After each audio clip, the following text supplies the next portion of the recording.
말씀을 통해서도 하나님의 큰 은혜가 있기를 소원합니다. 말씀을 만났다는 것은 하나님 만났다는 거예요. 아멘. 네, 볼 수 없는 하나님 말씀 가운데 역사하시거든요. 그분을 인격적으로 그분의 터치를 경험하는 귀한 시간 되기를 소원합니다. 자, 우리는 계속해서 이 베드로전서 강해를 하고 있고요. 오늘은 천사도 흠모한 구원이 우리에게, 이 구원의 가치에 대해서 같이 좀 나눠봤으면 좋겠습니다. 지난 시간에는 우리가 믿음이 무엇인지에 대해서 나누었습니다. 여러분, 믿음의 결국은 뭐죠? 영혼이 구원을 받는 것이다. 우리 믿고 구원받는 줄 믿습니다. 근데 믿음이 참 특별한 특징이 있다 그랬어요. 믿음은 현재성이 없어요. 믿음은 바라는 것의 실상, 보지 못하는 것들의 증거, 미래에 이루어질 것을 내가 믿기 때문에 믿음이라고 하는 거죠. 당장 이루어지면 믿을 필요가 없죠. 이 말은 어떤 의미가 있냐면요, 당장에 이루어지는 구원은 사실 구원이라 할 수 없다는 것을 말합니다. 내가 믿었기 때문에 당장에 그 문제가 해결되고 내 질병이 낫고 이 땅의 전쟁이 끝나고, 하나님 그런 방식으로 일하지 않는다 그랬어요. 하나님의 구원은요, 이 땅을 잠시 잠깐 회복하고, 물론 그러한 하나님 나라를 맛보는 저와 여러분 됐으면 좋겠습니다. 암 걸린 사람이 기도했더니 낫고 구원일 수 있지만 그 사람 또 암 걸려서 죽는 것이 우리의 인생이거든요. 그러니까 잠시 잠깐의 구원이 아니고, 구원은 믿음에 대한 이 미래성 가운데 주어진다. 그로 인해서 하나님의 구원은 이 땅이 회복되는 수준이 아니고 이 땅에서 우리를 건지시는 완전한 하나님 나라의 도래가 미래 시대에 와서 완전히 새 나라를 만들고 그 나라에서 영원한 유업을 갖고 주님께서 주시는 상급 안에서 살아가는 그때를 바라보는 믿음, 이것이 구원받을 만한 믿음인 줄 믿습니다.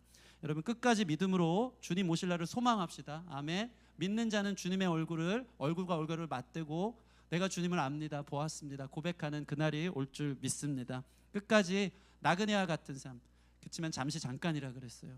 모르겠어요. 대학생들은 인생이 아직 길다 느껴질지 모르겠지만 저는 요즘 너무 빨라요. 그래서 은혜예요. 금방 주님 얼굴 배울 날이 갈수록 다가오는 것 같습니다. 잠깐이기에, 또 지금의 잠깐보다 주님을 만나는 기쁨은 영원하기에, 그 기쁨을, 그 은혜를 기다리며 믿음으로 승리하는 저 여러분 됐으면 좋겠습니다. 우리 옆 사람이 이렇게 얘기해 볼까요? 믿음의 여정을 함께 걸어갑시다. 한 번 더 인사할 때 뒤에 분 보면서 끝까지 걸어갑시다. 아멘, 아멘. 그러한 저 여러분 됐으면 좋겠습니다. 천국에서 만납시다. 끝까지 함께 그 여정을 보기를 소원합니다. 자, 오늘은요, 이렇게 믿음으로 얻은 구원에 있어서, 믿음으로 구원을 받았단 말이죠. 구원이 뭐냐 이겁니다.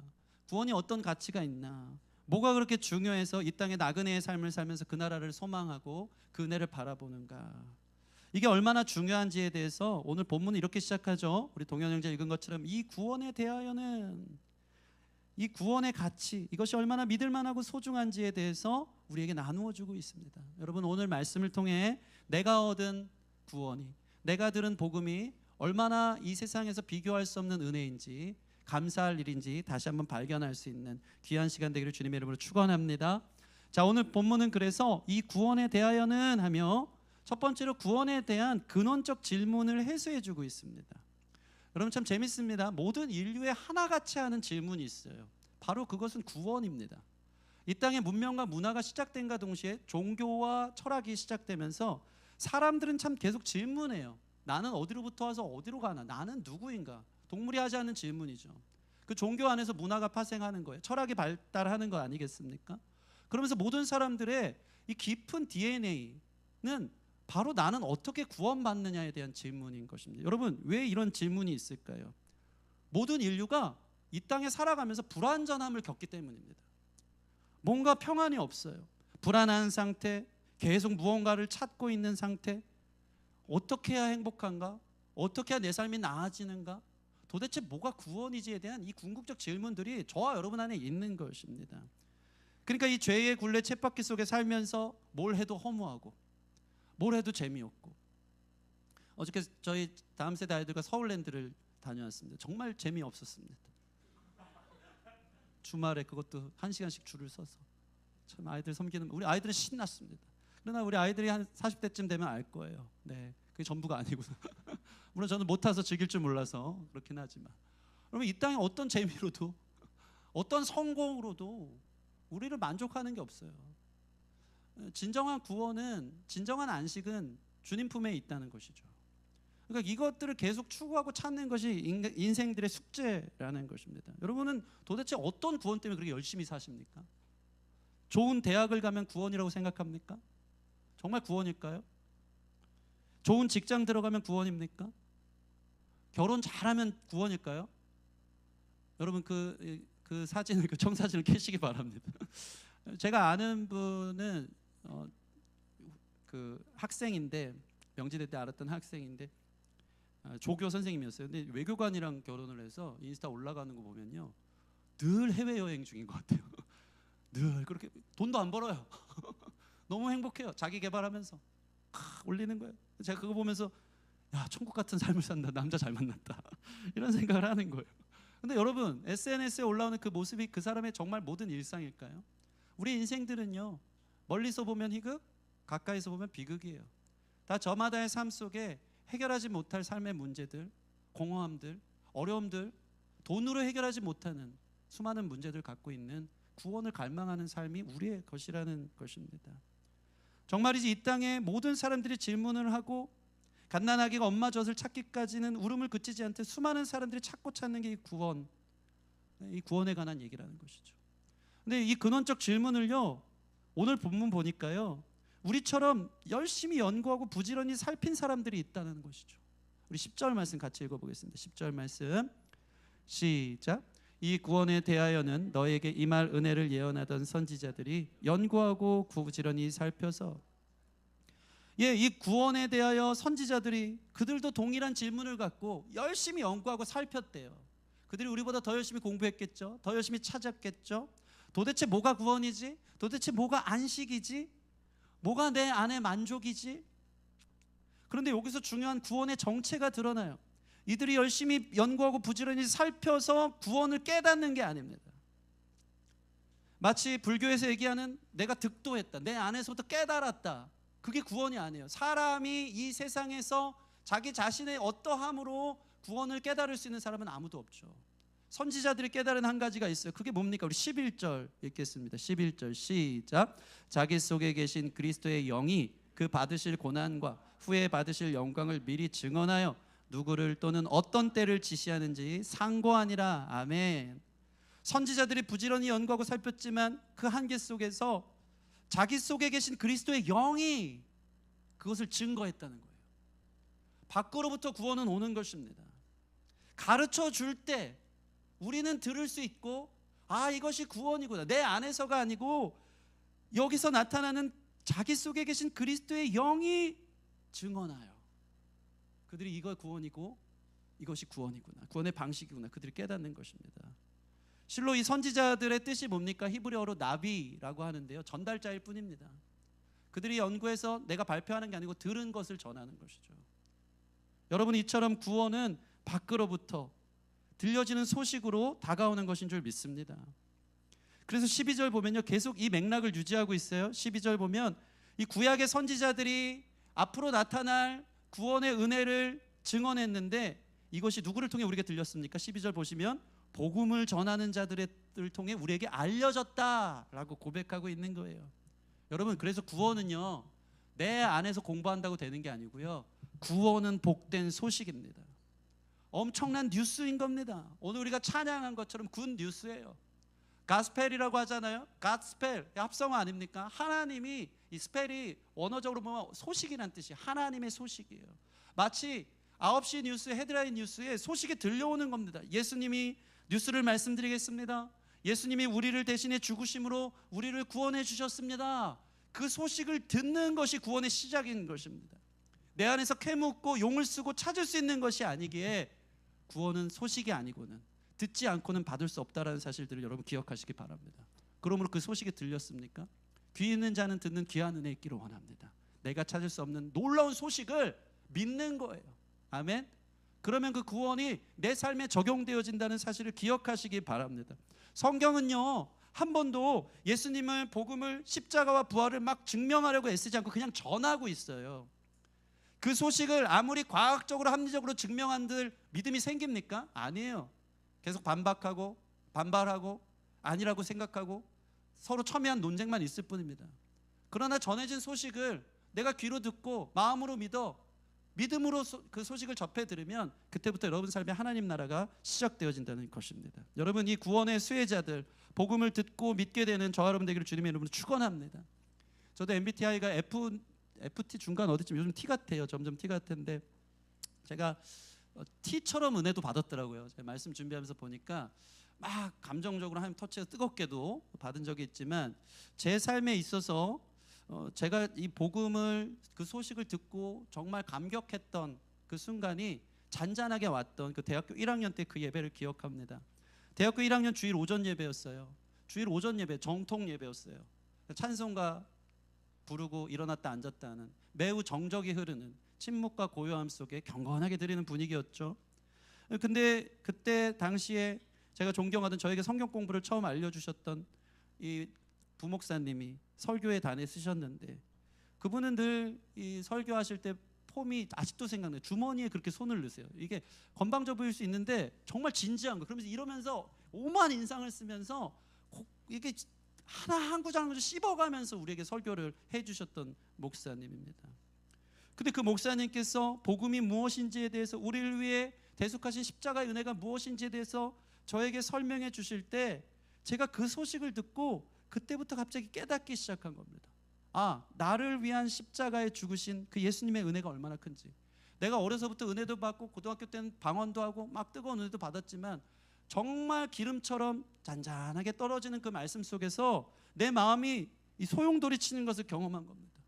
태초부터 나를 향한 계획이 있었고 구원이 내 안에서 시작되는 게 아니라 하나님의 은혜가 아니면 방법이 없었고 그 구원이 나에게 들려진 소식이 얼마나 감사한지 내가 지금까지 교회를 다니고 은혜를 받고 지금까지 인도해 주셨던 그 주마등처럼 싹 스쳐 지나가는 그 은혜들 속에서 그 정막이 흐르는 그 설교 시간에 정말 가슴 떨리는 구원의 확신을 홀로 갖습니다. 성가대에 앉아가지고 그냥 잔잔하게 다 그렇게 보고 있는데 저 혼자 막 눈물이 나는 거예요. 너무 감사한 거예요. 여러분, 그래서 이 소식은 마치 이와 같은 거예요. 주님의 소식이 들렸을 때 그 구원의 은혜를 믿음으로 받은 사람은요, 그동안 내가 연구했던 종이짝을 집어 던지면서 또는 내가 그토록 찾았던 여러 가지 구원의 방편들을 집어 던지면서 와, 찾았다, 와, 들었다, 와, 믿는다. 그것이 바로 주님을 만난 사람들, 구원을, 복음을 믿음으로 영접한 사람들의 특징인 줄 믿습니다. 그래서요, 구원은요 깨닫는 게 아니고 위로부터 오는 것이죠. 너희에게 임할 은혜라고 오늘 본문도 우리에게 이야기하고 있습니다. 여러분, 구원은요 하나님의 은혜, 하나님께서 주신 선물 아니고는 누구도 구원받을 수 없다는 사실을 기억하시기 바랍니다. 어떤 사람이 태평양 바다를 헤엄쳐 건너가려고 하는데, 여러분 한번 생각해 보세요. 구원은 마치 이와 같은데 태평양을 사람이 혼자 건널 수 있는 사람이 있어요, 없어요? 참 똑같아요. 헤엄을 하나도 치지 수영을 못하는 사람이 바로 바다에 던져놓으면 빠져 죽는 사람이나, 내가 수영을 엄청 잘하기 때문에 그래도 몇십 킬로 정도는 수영할 수 있다라고 하는 사람이나 이 망망대해를 건너지 못하는 건 똑같다는 겁니다. 구원은 이와 같아요. 우리의 힘으로 찾아갈 수가 없는 거예요. 배가 와서 건져주지 않으면 구원받을 수 없다는 사실, 그 완전한 은혜 앞에 저와 여러분들이 주님을 예배하러 이 자리에 온 줄 믿습니다. 우리 에베소서 2장 8절에서 9절 같이 한번 읽어보겠습니다. 에베소서 2장 8절 9절 시작.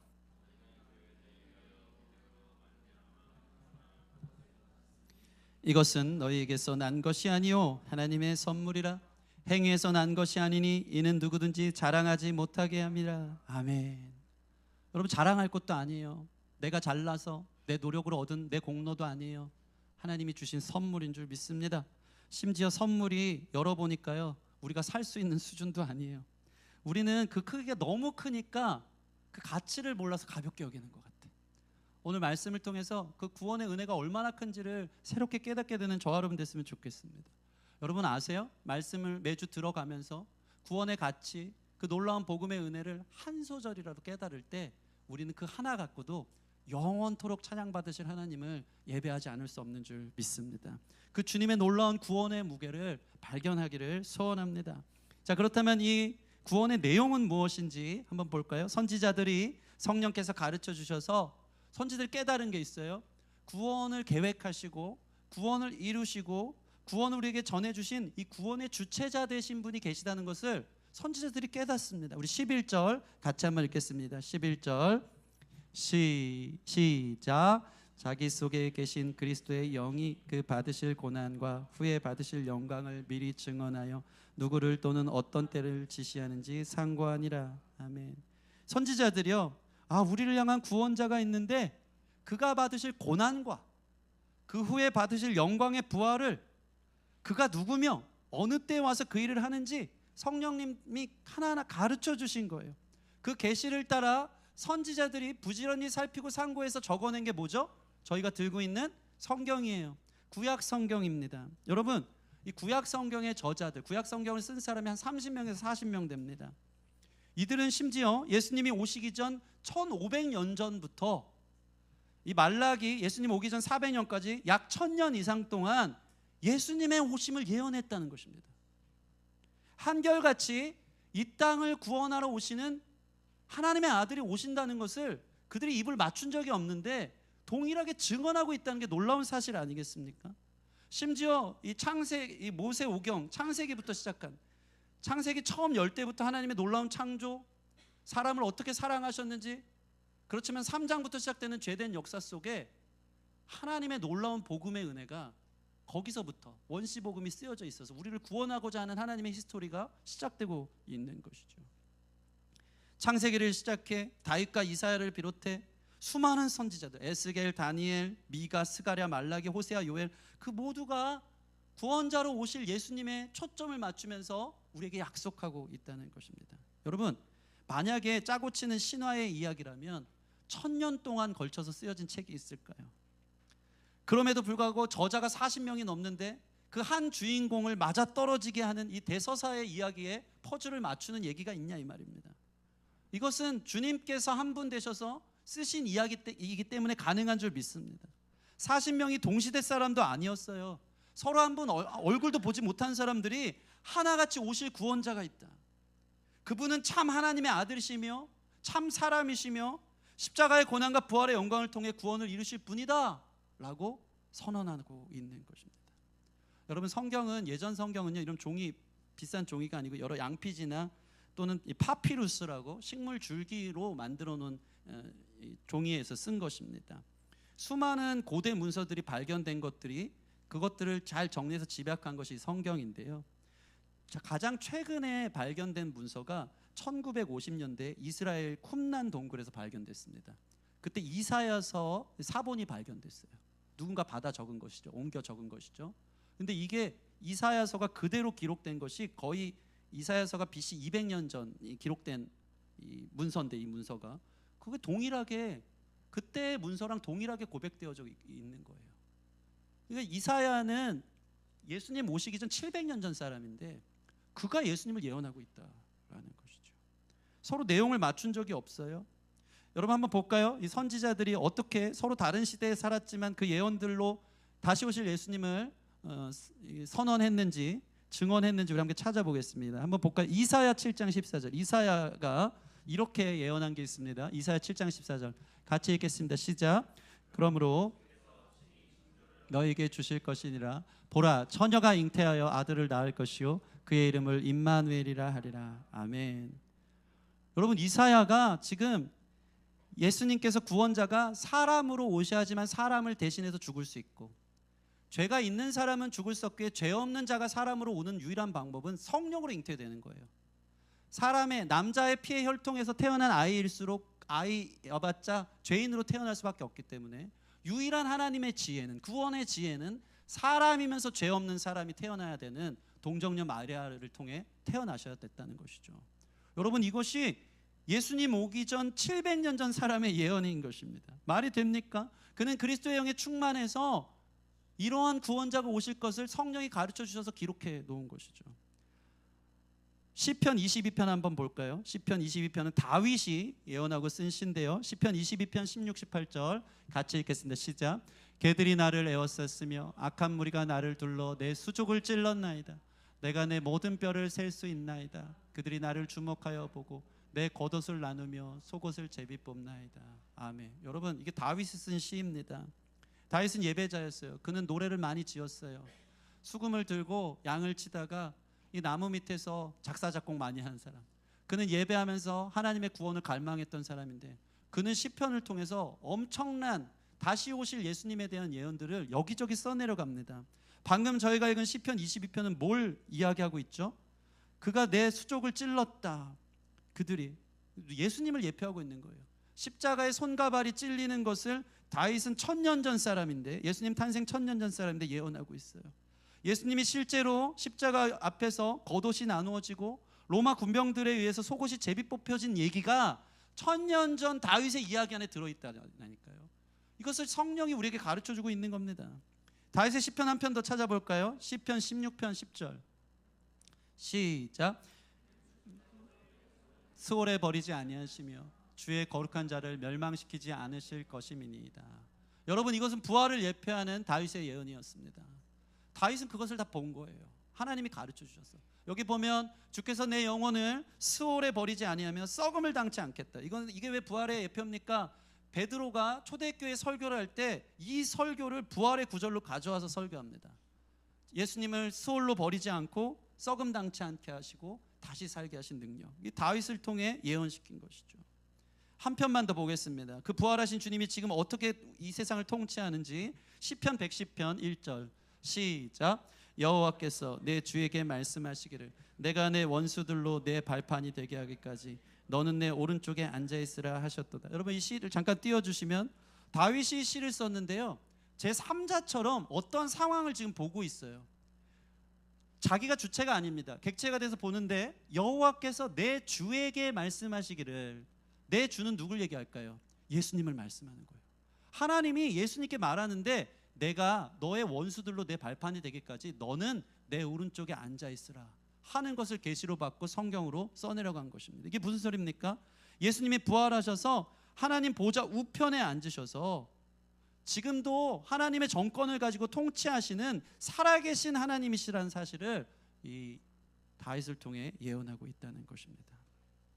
여러분, 이처럼 선지자들을 통해 이 땅에 인간의 몸으로 오셔야만 되는 예수님, 십자가에 달려 죽으셔야만 되는 예수님, 그리고 부활하셔서 승천하셔서 우리를 통치하시는 그 예수님의 이야기가 수천 년에 걸쳐 쓰여서 우리에게 들려진 소식이 되는 줄 믿습니다.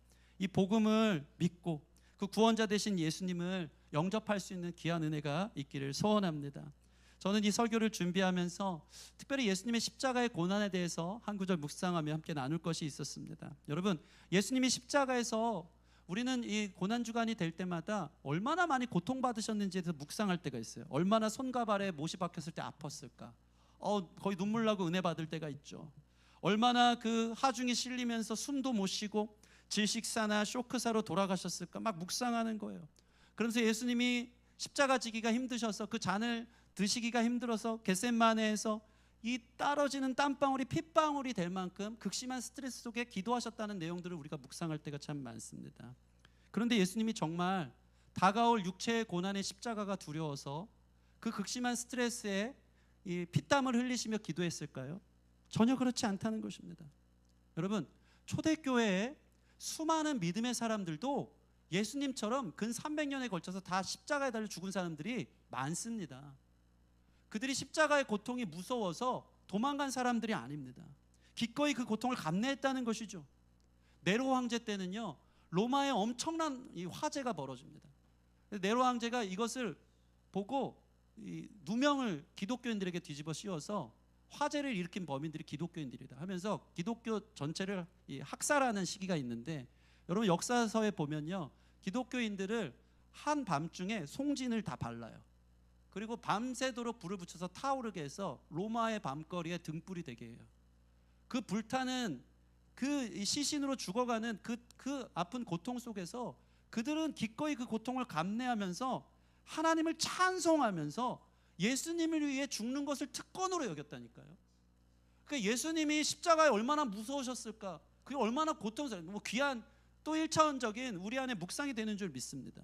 예수님이 겟세마네에서 고민할 때 나의 등에 가해지 그 채찍이 너무 두렵고, 손과 발에 박히는 그 대못이 두렵고, 머리와 얼굴에 이 얻어맞게 되는 그 둔기가 두려워서 겟세마네에서 이 잔을 옮겨달라고 기도한 게 아니라는 것이죠.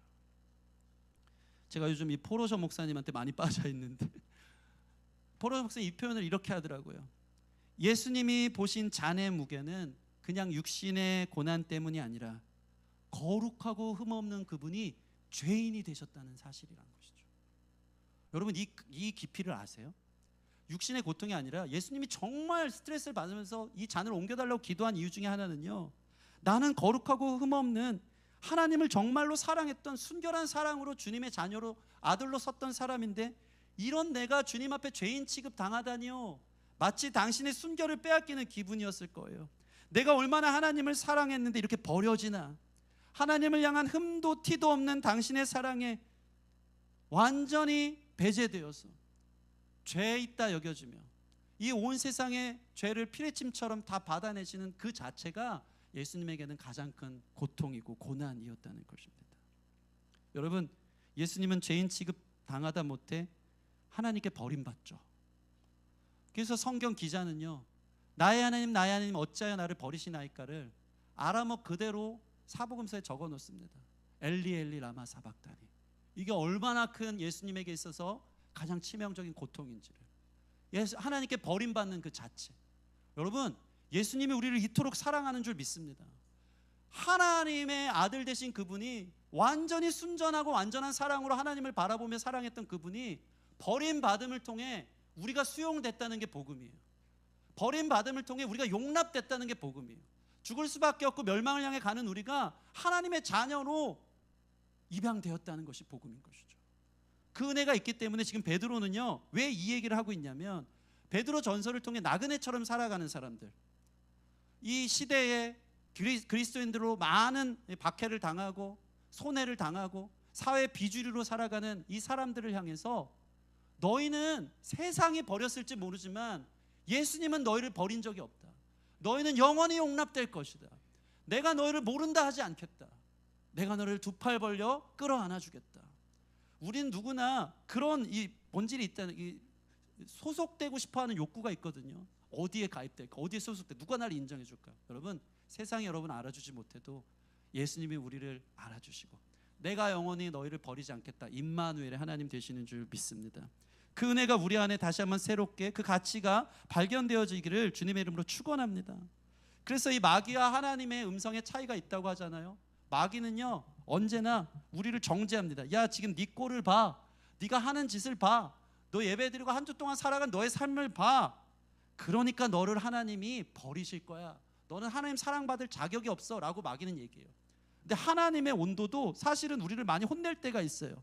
내가 너희를 황폐하게 하겠다. 내가 칼과 기근과 전염병으로 전염병을 보내겠다. 내가 너희를 열방의 웃음거리가 되게 하겠다 라고. 근데 그 결론이 달라요. 그래서 내가 너를 버리겠다입니까? 전혀 그렇지 않습니다. 마침내 결국에는 그러니 내게 돌아오라. 이게 마귀의 음성과 하나님의 음성의 차이예요. 여러분, 하나님은 우리를 버리지 않습니다. 예수님 때문에. 그분의 은혜와 사랑이 두 팔 벌려 우리를 안아주신다는 사실을 기억하시기를 바랍니다. 말씀을 마치겠습니다. 여러분, 이 엄청난 사랑이 너무 신기하고 궁금해서 너무나도 궁금해하는 존재가 오늘 성경에 나오는데, 우리 12절 같이 읽어볼까요? 12절 시작. 이 섬긴 바가 자기를 위한 것이 아니요 너희를 위한 것임이 계시로 알게 되었으니 이것은 하늘로부터 보내신 성령을 힘입어 복음을 전하는 자들을 이제 너희에게 알린 것이요 천사들도 살펴보기 원하는 것이니라. 아멘. 여러분, 이 복음이 자기를 위한 것이 아니고 누굴 위한 것이라고요? 너희를 위한 것이다. 아멘. 예수님의 죽으심이 너희를 위한 것이다. 우리 옆 사람한테 이렇게 이야기해 봅시다. 당신을 위해 죽으셨습니다. 아멘. 여러분을 위해 이 땅에 오시고 끝까지 안아주신 줄 믿습니다. 근데 이게 너무나도 신기해서 12절 마지막 보면요, 천사들도 살펴보기 원하는 것이다 라고 이야기합니다. 이 살펴본다는 게 헬라어로 파라키프사인데 힐끔슬쩍 보는 거예요. 열려있지가 않아요. 천사들에게는 그냥 궁금해요. 천사들은 너무나도 이해가 안 되는 거예요. 하나님이 천사들에게는 이 구원을 비밀로 하시는 거예요. 아니, 도대체 인간들을 왜 이렇게 사랑하시냐 이 말이죠. 사람이 뭐길래 그토록 특별하게 대우하시나. 저와 여러분들이 그런 존재라는 거예요. 천사들이 그 궁금해서 창문으로 슬쩍 열어서 엿보듯이 천사들도 이해할 수 없는 사랑이 바로 저와 여러분을 향한 하나님의 사랑인 줄 믿습니다. 그 헤아릴 수 없는 사랑, 그 무엇도 버려지지 않는 그 사랑이 저와 여러분들의 사랑인 줄 믿고, 정말 주님이 우리를 위해 별도 따다주고 해도 따다주고 전부를 주시는 주님임을 믿고 나그네로 살지만 그 놀라운 주님의 사랑 안에서 보호받고 위로받고 그 소망 안에 살아갈 수 있는 저와 여러분 됐으면 좋겠습니다. 오늘 이 말씀을 통해 구원을 다시 한번 회복하고 믿고 감사하며 가벼이 여기지 않고 소중히 가치 있게 여길 수 있는 저와 여러분 되기를 주님의 이름으로 축원합니다. 우리 같이 찬양하고 기도하는 시간 갖겠습니다. 우리 놀라운 구원의 지혜, 구원을 이루신 우리 예수 그리스도의 십자가를 함께 묵상하고 찬양하며 나아가십시다.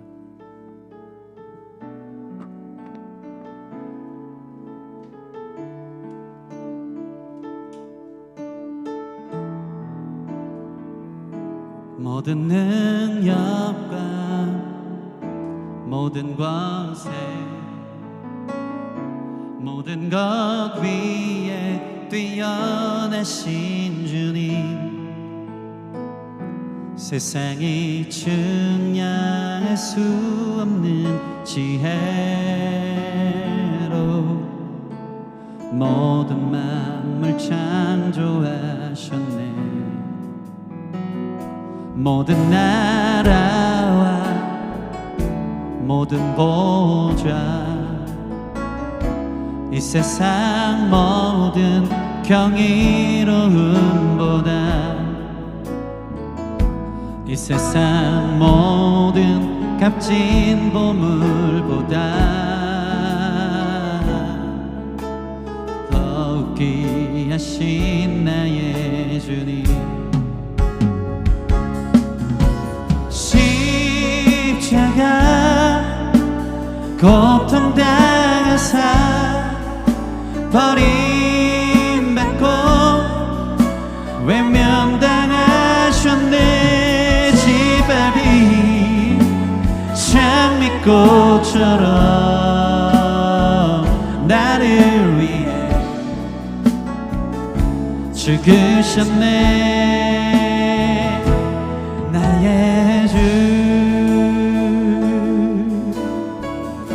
모든 능력과 모든 능력과 모든 권세 모든 것 위에 뛰어난 모든 것 위에 뛰어나신 주님,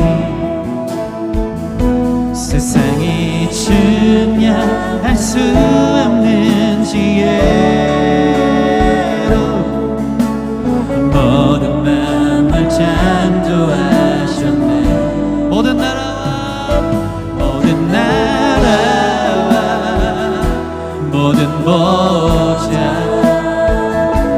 이 세상 모든 경이로움보다 무엇을 비교할 수 있겠습니까?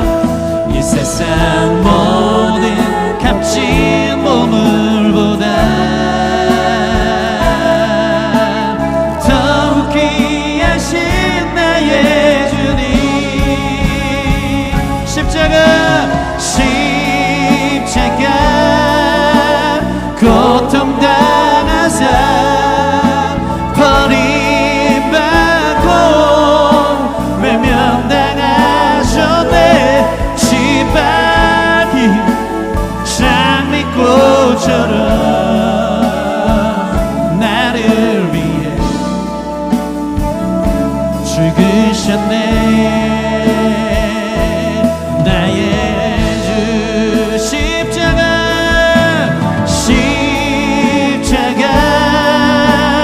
고통당하사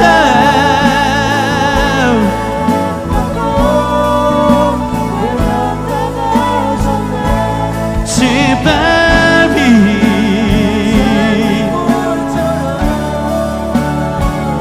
나를 위해 죽으셨네.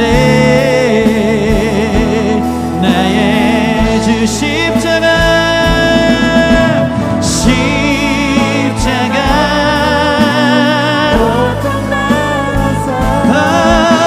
버림받고 짓밟힌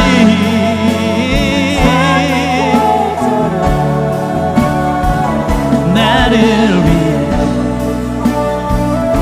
죽으셨네.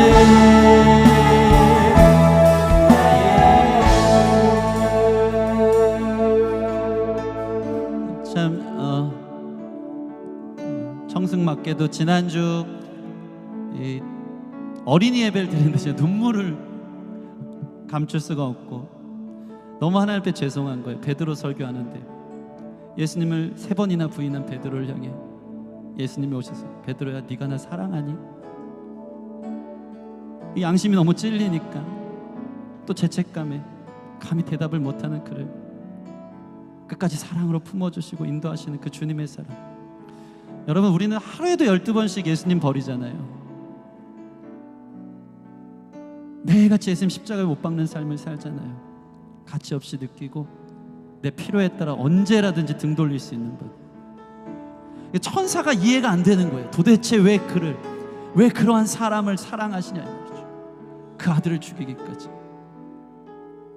여러분 한번 생각해 보세요. 예수님의 그 십자가의 사랑, 얼마나 하나님을 한결같이 사랑했는데 왜 나를 버리십니까? 얼마나 자존심 상해, 얼마나 억울해요. 예수님은 정말 깨끗하게 순결하게 하나님을 사랑하신 분이거든. 근데 나 때문에 내가 널 버렸다. 어떻게 이럴 수 있습니까? 엘리 라마 사박다니. 그 버림받음으로 내가 나의 자녀들을 안아줘야 된다. 용납해야 된다. 영원히 버리지 않을 거야. 그것이 바로 십자가에서 이루신 구원의 완성인 줄 믿습니다. 여러분이 무엇을 하든지 어떻게 살든지 임마누엘 된 주님이 영원히 우리를 떠나지 않고 붙잡아 주시고 천사들도 이해할 수 없는 놀라운 구원의 은혜를 우리 가운데 허락하심에 우리가 어찌 주님을 버릴 수 있겠습니까? 어찌 주님을 잊을 수 있겠습니까? 오늘도 주님께서 이 말씀을 통해 장미꽃 한 송이 들고 와서 우리에게 프로포즈 하는 거예요. 됐어요, 필요 없어요, 저는 세상이 더 중요해요 하면서 던져버리겠지만, 짓밟혀버리겠지만 주님은 여전히 우리를 사랑하시고 십자가에서 그 사랑을 우리가 보여주시는 줄 믿습니다. 그 놀라운 구원의 선물을 받기만 하면 된다. 믿음으로 누리고 발견하는, 감사할 수 있는 이 예배 되길 원합니다.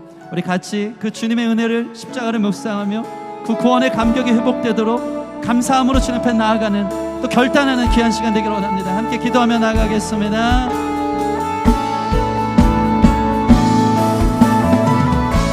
주님,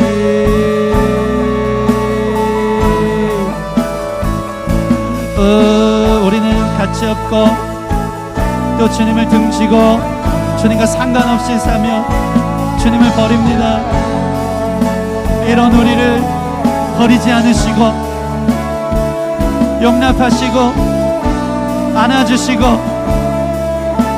구원의 놀라운 소식을 특별한 계시로 우리 가운데 들려주사 믿음 주시고 내가 너를 사랑한다 말씀해 주시니 감사합니다. 내가 너를 버리지 않겠다 말씀하시니 감사합니다. 그 주님 잡은 손 우린 놓아도 주님 놓지 않고 우리를 붙잡아 주시는데 주님 무엇이 두렵겠습니까? 무엇이 아쉽겠습니까?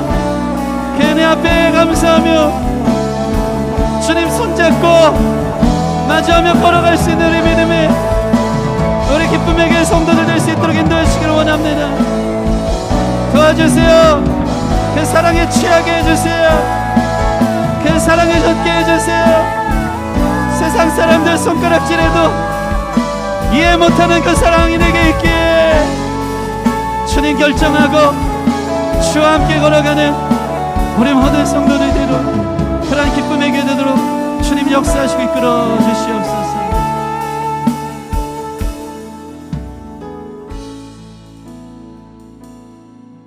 웬 말인가 날 위하여 주 돌아가셨나. 거기 너 있었는가. 그때 주님 말씀하실 때 과연 내가 무슨 자격이 있다고 주님이 나를 버리지 않고 십자가에 당신의 몸을 버리시고 우리를 안아주십니까? 우리를 끝까지 품으십니까? 그 은혜와 사랑을 다 알지 못해서 찬양하지 못하고 감사하지 못하고 이 세상에서 되지 않고 이 세상에서 버려질까 봐 늘 노심초사하며 언제든지 주님 등지고 떠났던 게 우리가 아닌지요.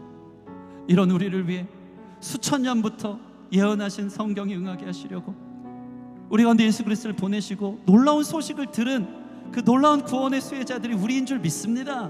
이 특별한 특별 계시가 우리 손에 주어졌고 믿어지는 역사가 있는데 우리가 이 땅에서 소속되지 않고 인정받지 못하고 버려질까 봐 두려운 우리의 삶이 얼마나 앞뒤가 안 맞습니까? 주님, 이런 우리를 용서하여 주시고 이 세상에서 버려질지라도 주님 버리지 않는 기쁨으로 이 땅에서의 고난과 나그네의 삶을 주님 두 손 잡고 기꺼이 걸어갈 수 있고 동행할 수 있는 우리 믿음의 사람들 될 수 있도록 인도하여 주시기를 소원합니다.